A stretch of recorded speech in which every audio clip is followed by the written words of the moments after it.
India voice, आपकी सोच, आपकी आवाज। नमस्कार, खबर इंडिया वॉइस में आप सभी का स्वागत है। मैं हूं आपके साथ प्रज्ञा मिश्रा। बुलेटिन की शुरुआत करेंगे बड़ी और अहम खबर के साथ। तो सबसे पहले बात कर लेते हैं यूपी से जुड़ी इस वक्त की बड़ी खबर। आपको बता दें 19 दिसंबर से यूपी विधानसभा का शीतकालीन सत्र शुरू होने वाला है। राज्यपाल ने दोनों सदनों को मंजूरी दे दी है। शीतकालीन सत्र में एसआईआर पर हंगामे के भी आसार जताए जा रहे हैं। वहीं आपको बता दें विधानसभा सत्र को लेकर राजनीतिक सरगर्मी भी तेज हो गई है। सत्र के दौरान सरकार को विपक्ष जो है वो पूरी तरह से घेरने की तैयारी में है। इसके साथ ही कई अहम मुद्दों पर बहस की भी संभावना जताई जा रही है। सुरक्षा और व्यवस्था को लेकर भी तैयारियां शुरू कर दी गई हैं। तो आपको बता दें उत्तर प्रदेश में 19 दिसंबर से विधानसभा का शीतकालीन सत्र शुरू होगा। राज्यपाल ने दोनों सदनों को सत्र की मंजूरी दे दी है। वहीं इस शीतकालीन सत्र में एसआईआर को लेकर हंगामे की संभावना जताई जा रही है। इसके साथ ही आपको बता दें राजनीतिक सरगर्मी भी इसे लेकर तेज हो गई है और विपक्ष सरकार को घेरने की रणनीति पर लगातार काम कर रही है। सत्र में कई अहम मुद्दों पर बहस होने की भी संभावना है। वहीं अगर सुरक्षा व्यवस्था की बात की जाए तो सुरक्षा व्यवस्था को लेकर प्रशासन ने पहले से ही तैयारियां शुरू कर दी हैं। विधानसभा परिसर में कड़ी सुरक्षा, प्रवेश पर चेकिंग और संवेदनशील क्षेत्रों में विशेष निगरानी की जा रही है। सत्र के दौरान चर्चा, आरोप प्रत्यारोप का माहौल भी देखने को मिल सकता है। तो आपको बता दें 19 दिसंबर से यूपी विधानसभा का शीतकालीन सत्र जो है वो शुरू हो रहा है। वहीं इस खबर पर विस्तार से जानकारी देने के लिए अनुराग तिवारी हमारे साथ जुड़ चुके हैं। अनुराग, 19 दिसंबर से विधानसभा का शीतकालीन सत्र शुरू हो रहा है। क्या कुछ उम्मीद जताई जा रही है? किन मुद्दों पर इस बार विधानसभा में चर्चा हो सकती है और विपक्ष किन मुद्दों को लेकर सरकार को घेर सकती है?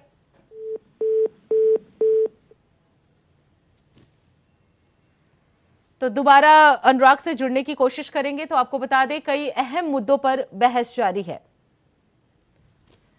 वहीं इस खबर पर विस्तार से जानकारी देने के लिए अनुराग तिवारी हमारे साथ जुड़ चुके हैं। अनुराग, 19 दिसंबर से विधानसभा का शीतकालीन सत्र शुरू हो रहा है।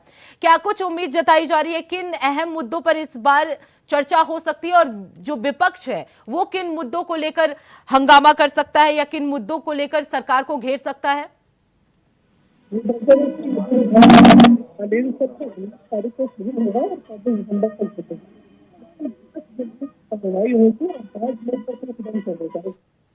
जी, तो आपको बता दें शीतकालीन सत्र में एसआईआर पर हंगामे के आसार जो है वो हो सकते हैं। राज्यपाल ने दोनों सदनों को मंजूरी दे दी है। 19 दिसंबर से विधानसभा का सत्र जो है वो शुरू हो रहा है। शीतकालीन सत्र की शुरुआत जो है 19 दिसंबर से हो रही है। इस दौरान विपक्ष जो है कई अहम मुद्दों को लेकर सरकार को घेर सकता है। कई मुद्दों पर हंगामे के भी आसार जो है वो जताए जा रहे हैं। इसके साथ ही आपको बता दें एसआईआर को लेकर विपक्ष जो है वो सरकार को घेरने की पूरी तरह से तैयारी में है। तो सुरक्षा व्यवस्था को लेकर भी तैयारी जो है वो पूरी की जा चुकी है। संवेदनशील क्षेत्रों में भी सुरक्षा बढ़ा दी गई है। विधानसभा जो क्षेत्र है वहां पे भी सुरक्षा बढ़ा दी गई है। तो 19 दिसंबर से यूपी विधानसभा का शीतकालीन सत्र शुरू हो रहा है। ऐसे में कई अहम मुद्दों को लेकर सरकार जो है वो चर्चा कर सकती है। इसके साथ ही विपक्ष जो है वो सरकार को घेर सकती है, चाहे वो एसआईआर का मुद्दा हो, कफ सिरप का मुद्दा, इस तरह के कई ऐसे मुद्दे हैं जिसको लेकर विपक्ष जो है वो सरकार को घेरने की तैयारी में है। तो इस बार भी विधानसभा का सत्र हंगामेदार हो सकता है क्योंकि एसआईआर का मुद्दा जो है सबसे अहम माना जा रहा है। वहीं इस खबर पर विस्तार से जानकारी देने के लिए हमारे साथ अनुराग तिवारी जुड़ चुके हैं। अनुराग, 19 दिसंबर से विधानसभा का सत्र जो है वो शुरू होने वाला है। ऐसे में किन मुद्दों को लेकर विपक्ष जो है वो सरकार को घेर सकता है? जी प्रज्ञा, देखिए 19 तारीख से जो है शीतकालीन सत्र उत्तर प्रदेश विधानसभा का शुरू होगा और 24 दिसंबर तक चलेगा। ये कुल 5 दिन की कार्रवाई है जिसमें हम ये भी देख सकते हैं कि अनुपूरक बजट जो है उत्तर प्रदेश के लिए सरकार ला रही है। वहीं दूसरी ओर एसआईआर जैसे अहम मुद्दे को लेकर के विपक्ष का हंगामा भी हमें देखने को मिल सकता है।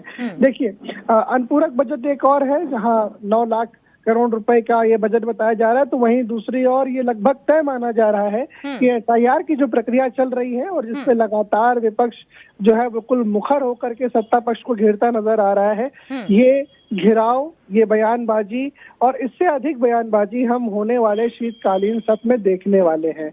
प्रज्ञा, बहरहाल इस जो बजट सत्र आ रहा है, शीतकालीन सत्र आ रहा है, इसमें देखिए तकरीबन 10 जो है वो महत्वपूर्ण विधेयक भी सदन के सामने पेश किए जाएंगे, जिन पर भी चर्चा होगी। सामाजिक, आर्थिक और प्रशासनिक सुधारों से जुड़ी हुई जो बिल है वो भी इसमें शामिल है, उन पर भी चर्चा हो सकती है।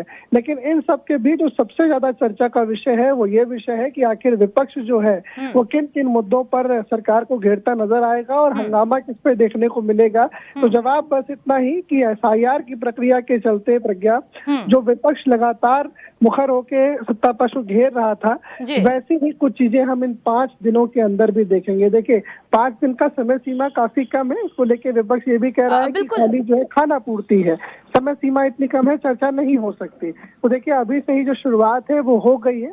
अनऑफिशियल तौर पे जो बयानबाजी है, जो सौगात है वो देखने को मिल रही है। क्योंकि आप बता रहे हैं सिर्फ 5 दिन का समय है, ऐसे में अनुपूरक बजट भी जो है वो पेश किया जाना है, तो क्या उम्मीद जताई जा सकती है? विपक्ष क्या बजट को भी लेकर हंगामा कर सकता है, या अगर इस बार जो अनुपूरक बजट है उसमें सरकार का जो व्यय है वो कितना लगने वाला है, कितने पैसे जो है इस बार के बजट में शामिल हो सकते हैं? जी प्रज्ञा, देखिए पिछले भी कालीन सत्रों में हमने देखने को मिला था कि जब अनुपूरक बजट आया तो सरकार के ऊपर विपक्ष सरकार जो है वो लगातार सवाल उठाता नजर आया। विपक्ष का साफ तौर से कह रहा था कि जब पिछला बजट था तो आपको अनुपूरक बजट की आवश्यकता क्यों पड़ी, और आखिर पिछला बजट कहाँ चला गया जो आप अनुपूरक बजट को लेकर के आए हैं। तो देखिए इस बार भी अनुपूरक बजट आ रहा है, ऐसे में इस तरह के सवाल और इस तरह की बयानबाजी हो सकती है। लेकिन जो पूरा मसौदा है वो लगभग 9 लाख करोड़ रुपए का ये बजट जो है उसके आने की संभावना नजर आ रही है। जो चर्चाओं में बजट की जो नंबर ग्राफ है वो 9 लाख करोड़ के, इससे भी अधिक हो सकता है, क्योंकि तमाम ऐसी जो सेक्टर्स हैं, फिर वो चाहे पंचायती राज हो या तमाम अलग विभाग हो, जहां पर जो है वो ये बताया गया जा रहा था बीच में कि शॉर्टेज हो गई है बजट की, इसको लेकर के भी ये ग्राफ घट बढ़ भी सकता है। लेकिन अभी जो अपडेट है वो इतना ही है। बिल्कुल अनुराग, अब देखना होगा कि इस बार के शीतकालीन सत्र में किन किन मुद्दों को लेकर विपक्ष जो है वो सरकार को घेरता हुआ नजर आ रहा है। बहुत बहुत धन्यवाद अनुराग इस खबर पर विस्तार से जानकारी देने के लिए। अब रुक कर लेते हैं अगली खबर की। वाराणसी से जुड़ी एक और बड़ी खबर आपको बता दें, कोडिन कप सिरप मामले में ईडी की छापेमारी देखने को मिली है। छापेमारी के दौरान शुभम का वीडियो वायरल हुआ है। आपको बता दें दुबई स्थित होटल से वीडियो होने का दावा किया जा रहा है। वीडियो में शुभम जायसवाल लॉबी में टहल रहा है, फोन पर बात करता हुआ शुभम जायसवाल का ये वीडियो जो है वो तेजी से वायरल हो रहा है। ईडी छापेमारी की पल पल की खबर रखने का दावा किया जा रहा है। तो वाराणसी में कोडिन कप सिरप तस्करी मामले में ईडी की ये छापेमारी जो है वो लगातार जारी है। लेकिन इसी बीच जो मुख्य आरोपी है शुभम जायसवाल, उसका वीडियो जो है वो सोशल मीडिया पर वायरल हो रहा है। वीडियो जो है वो दुबई स्थित एक होटल का बताया जा रहा है, जहां लॉबी में टहलते हुए शुभम जायसवाल जो है वो फोन पर बात करते हुए नजर आ रहा है। ईडी के सूत्रों का दावा है कि ये वीडियो उनके पास छापेमारी की पल पल की जानकारी रखने के उद्देश्य से आया है। मामला कोडिन सिरप तस्करी का है और ईडी ने छापेमारी के दौरान कई ठिकानों पर कार्रवाई की है और दस्तावेज और अन्य सबूत भी बरामद किए गए हैं। और इसी के बीच ये वीडियो भी तेजी से सोशल मीडिया पर वायरल हो रहा है। आपको बता दें ईडी का साफ तौर पर कहना है कि ये जानकारी जुटाने के नतीजे की वजह से ये वीडियो उनके पास आया है। तो शुभम जायसवाल का एक वीडियो जो है अब इन दिनों सोशल मीडिया पर तेजी से वायरल हो रहा है, जहां वो दुबई के एक होटल में लॉबी में टहलते हुए नजर आ रहे हैं। आपको बता दें दस्तावेज और अन्य सबूत जो है लगातार ईडी जो है वो जुटा रही है और इसी बीच ये वीडियो भी तेजी से वायरल हो रहा है। आपको बता दें शुभम जायसवाल जो है इस कप सिरप मामले में मुख्य आरोपी माना जा रहा है। ईडी और पुलिस जो है लगातार उसके खिलाफ मामले जुटा रही है, उसके खिलाफ कई दस्तावेज भी जुटाए जा रहे हैं। और इसी मामले में वही इस खबर पर विस्तार से जानकारी देने के लिए विजेंद्र मिश्रा हमारे साथ जुड़ चुके हैं। विजेंद्र, ईडी जो है वो लगातार छापेमारी कर रही है, कल भी 28 जगहों पर छापेमारी की गई, बनारस में भी छापेमारी की गई। ऐसे में एक और वीडियो जो है वो तेजी से वायरल हो रहा है, जिसमें शुभम जायसवाल जो है वो लॉबी में टहलता हुआ नजर आ रहा है। आखिर क्या कैसे ये वीडियो सामने आया और क्या कुछ जानकारी? देखिए, जिस वक्त ईडी अपनी जो है छापेमारी की कार्रवाई कर रही थी, बताया जा रहा है कि उस दौरान शुभम जायसवाल जो है वो पल पल की जानकारी ले रहा था। जिस तरह से वीडियो वायरल हुआ है, एक 3 सेकंड का और एक 5 सेकंड के 2 वीडियो जो है वायरल हो रहे हैं। बताया जा रहा है कि ये वीडियो दुबई के किसी होटल का है। फिलहाल इसकी पुष्टि नहीं हो पाई है कि ये वीडियो किसने वायरल किया है, लेकिन कुल मिलाकर के ये है कि जिस तरह से ईडी बनारस या भारत में शुभम जायसवाल के ठिकानों पर कार्रवाई करती है और पल पल की जानकारी जो है शुभम जायसवाल टहल करके होटल की लॉबी में फोन पर जुटा रहा, तो सबसे बड़ा सवाल ये खड़ा होता है कि आखिरकार शुभम जायसवाल को इन सब चीजों की जानकारी कैसे मिल रही है, क्यों और कहाँ वो फरार बताया जा रहा है। जी बिल्कुल विजेंद्र, क्योंकि जिस तरीके से वीडियो वायरल हो गया, अब इसके बाद ईडी जो है वो क्या कार्रवाई कर सकती है, क्योंकि अब तो जो लोकेशन है वो भी पता चल गया है। देखिए, ईडी चूंकि धन शोधन मामले में जब कप सिरप का प्रकरण शुरू हुआ था, उस दौरान हजारों करोड़ की जो है हेराफेरी का मामला सामने आया था। जिस तरह से फर्जी कंपनियां बनाई गई थी, लोग रखे गए थे, उस पर बाकायदे उसकी मॉनिटरिंग की जाती थी, ओटीपी के माध्यम से पैसे दूसरे खाते में ट्रांसफर किए जाते थे। तो इन सभी चीजों को लेकर के ईडी ने जो है कार्रवाई शुरू की है और शुभम जायसवाल और उसके करीबियों के घर पे और उसके विष्णु अग्रवाल जो उसके सीए हैं उसके घर पे जाकर के दस्तावेजों की जांच की गई। उस दस्तावेजों को भी ईडी ने कब्जे में लिया है। अब देखने वाली बात होगी कि जिस तरह से बताया जा रहा है कि शुभम जायसवाल दुबई फरार हो चुका है, तो उसको लेकर के बनारस पुलिस ने भी कह रखा है कि रेड कॉर्नर नोटिस जारी कराया जाएगा। तो ये सारी चीजें अब देखने वाली बात होगी कि पुलिस और ईडी किस तरह से शुभम जायसवाल पे कार्रवाई करती है। बात होगी कि कब शुभम जायसवाल को गिरफ्तार किया जा रहा है और ईडी और क्या कुछ दस्तावेज खंगाल रही है। बहुत बहुत धन्यवाद विजेंद्र इस खबर पे विस्तार से जानकारी देने के लिए। अब रुक कर लेते हैं एक और बड़ी खबर की। नोएडा से जुड़ी एक बड़ी खबर आपको बता दें, नोएडा मॉल के सिनेमा हॉल में मारपीट का वीडियो वायरल हुआ है, जहां 4 युवकों ने 2 लोगों को जमकर थप्पड़ मारे हैं। विवाद बढ़ते ही 4 युवकों ने 2 लोगों को पीटा। पुलिस ने वीडियो का संज्ञान लिया है। इसके साथ ही दोनों पक्षों के 5 लोगों के खिलाफ कानूनी कार्रवाई की जा रही है। तो नोएडा के सेक्टर 135 स्थित एक नामी मॉल के सिनेमा हॉल में फिल्म के दौरान 2 पक्षों के बीच विवाद होने का यह मामला सामने आया है। घटना 11 और 12 दिसंबर की रात का बताया जा रहा है, जब फिल्म देखते समय किसी बात पर दोनों पक्ष आपस में भिड़ गए। देखते ही देखते मामला इतना बढ़ गया कि 4 युवकों ने 2 अन्य युवकों को सिनेमा हॉल के अंदर ही पीटना शुरू कर दिया। हॉल में मौजूद लोगों ने मारपीट का पूरा वीडियो अपने मोबाइल में रिकॉर्ड कर लिया, जो अब सोशल मीडिया पर तेजी से वायरल हो रहा है। वीडियो वायरल होने के बाद पुलिस ने मामले का संज्ञान लिया है और जांच शुरू कर दी है। पुलिस के अनुसार विवाद में शामिल प्रथम पक्ष के अभिनव और रोहित और दूसरे पक्ष के हर्षवर्धन, आशीष और विक्रांत नाम के 5 लोगों के खिलाफ निरोधात्मक कार्रवाई की गई है। सभी आरोपी अलग अलग जिलों के निवासी बताए जा रहे हैं। पुलिस का कहना है कि इस तरह की घटनाओं को गंभीरता से लिया जा रहा है और मॉल और सिनेमा हॉल में सुरक्षा बढ़ाई जाएगी। नोएडा थाना एक्सप्रेसवे पुलिस इस पूरे मामले की निगरानी कर रही है और आगे की कार्रवाई प्रक्रिया के अनुसार की जाएगी।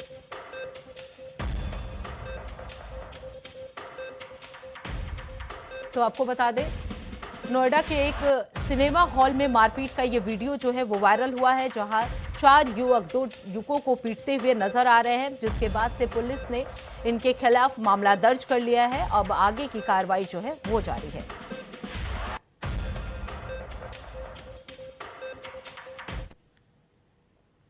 अब रुक कर लेते हैं अगली खबर की। नोएडा मेरठ से जुड़ी एक बड़ी खबर आपको बता दें, एसआईआर में मेरठ में गुम हुए 7.25 लाख मतदाता।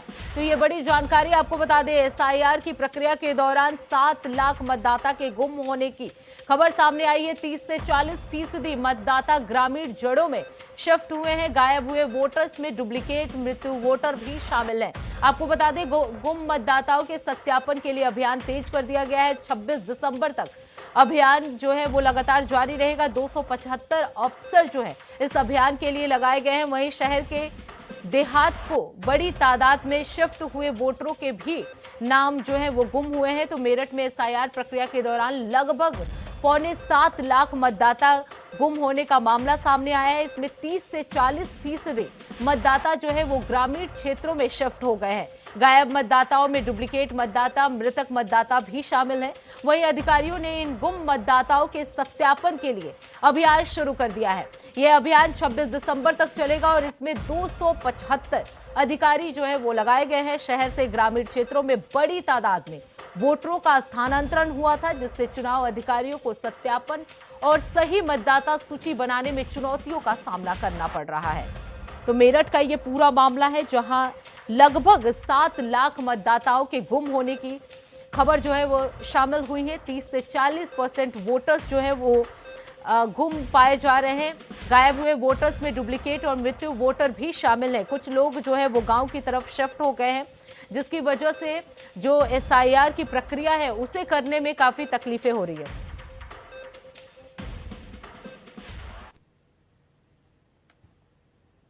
अब रुक कर लेते हैं अगली खबर की। प्रयागराज के चंद्रलोक चौराहे के पास 2 कारों में टक्कर को लेकर 2 पक्षों में विवाद हो गया। दोनों पक्षों में विवाद इतना बढ़ गया कि मामला मारपीट में बदल गया। आपको बता दें, बीच बचाव करने आई पुलिस से भी बदसलूकी और धक्का मुक्की की गई। पुलिस से की गई अभद्रता का वीडियो अब सोशल मीडिया पर वायरल हो रहा है। आपको बता दें, मौके पर पहुंचे SP कोतवाल रवि गुप्ता ने बताया कि कमलेश गुप्ता और उसके साथी को पुलिस ने हिरासत में ले लिया है और मामले की पूछताछ की जा रही है।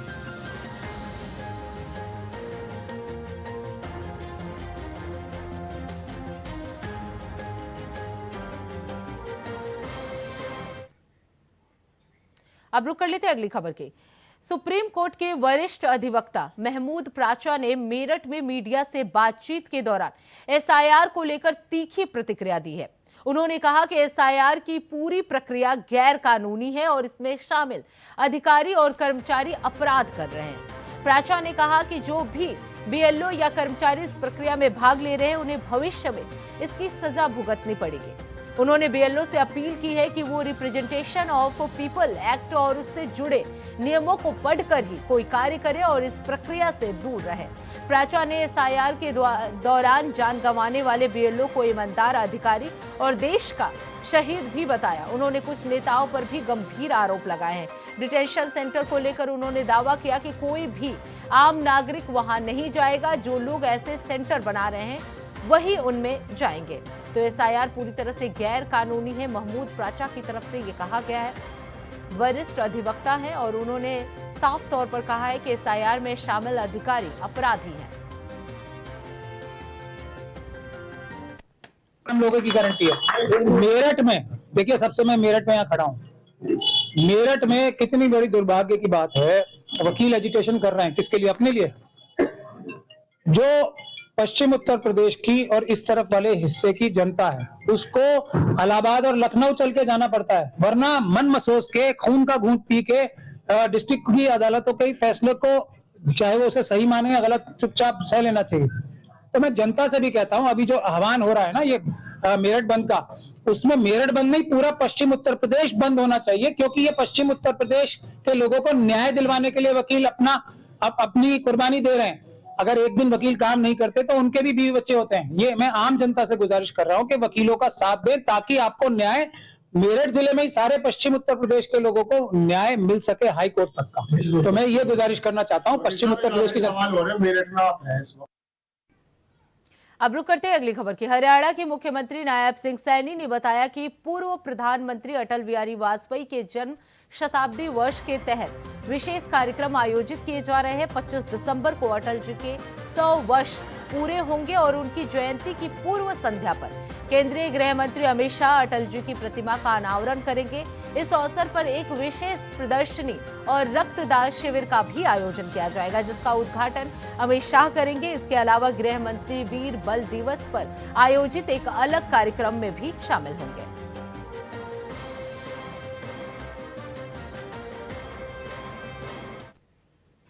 देखिए, आदरणीय अटल जी के ये जन्म शताब्दी वर्ष चल रहा था, उनके 100 वर्ष के अवसर पर पूरा वर्ष भर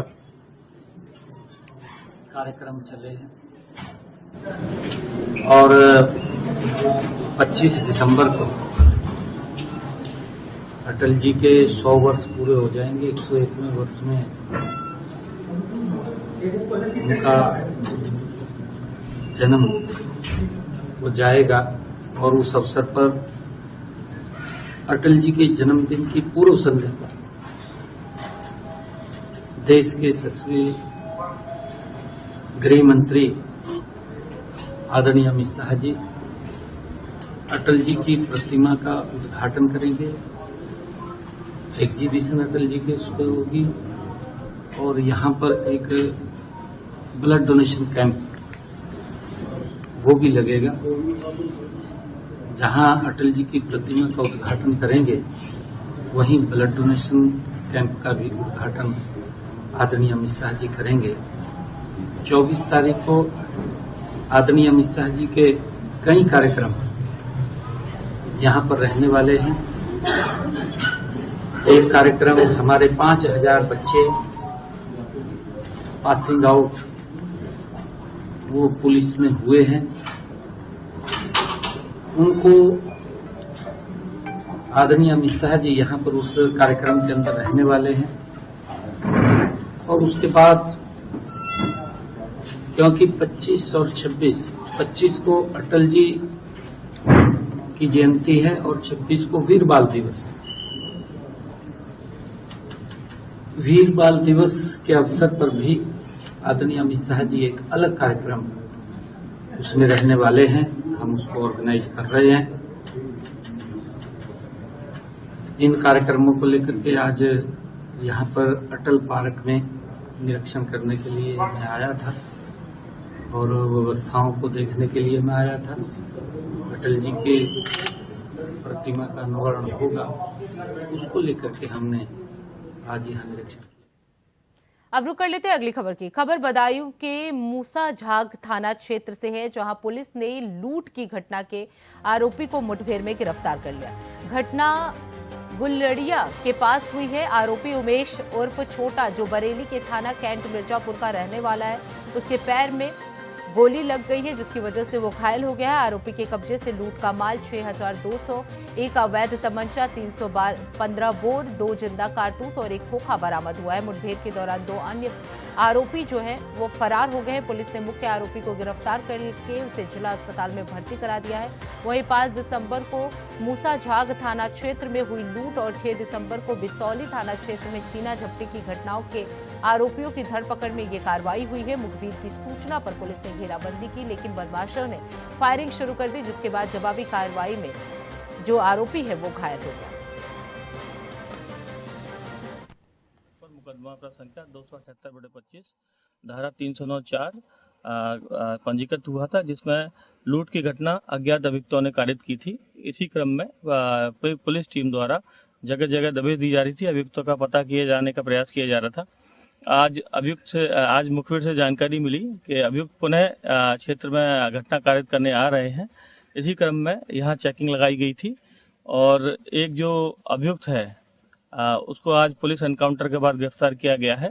चेकिंग के दौरान जब पुलिस पार्टी द्वारा इनको रोकने का प्रयास किया गया तो ये अभियुक्त भागने लगे और इन्होंने पुलिस पार्टी के पीछा करने पर इन्होंने पुलिस पर फायरिंग कर दी। पुलिस को भी आत्मरक्षा इन पर फायरिंग करनी पड़ी।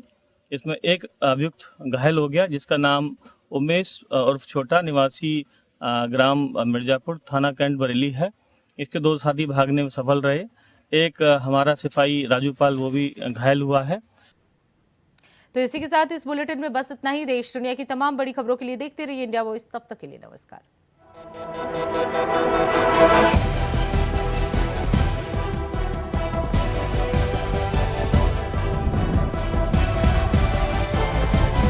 इंडिया वॉइस, आपकी सोच, आपकी आवाज।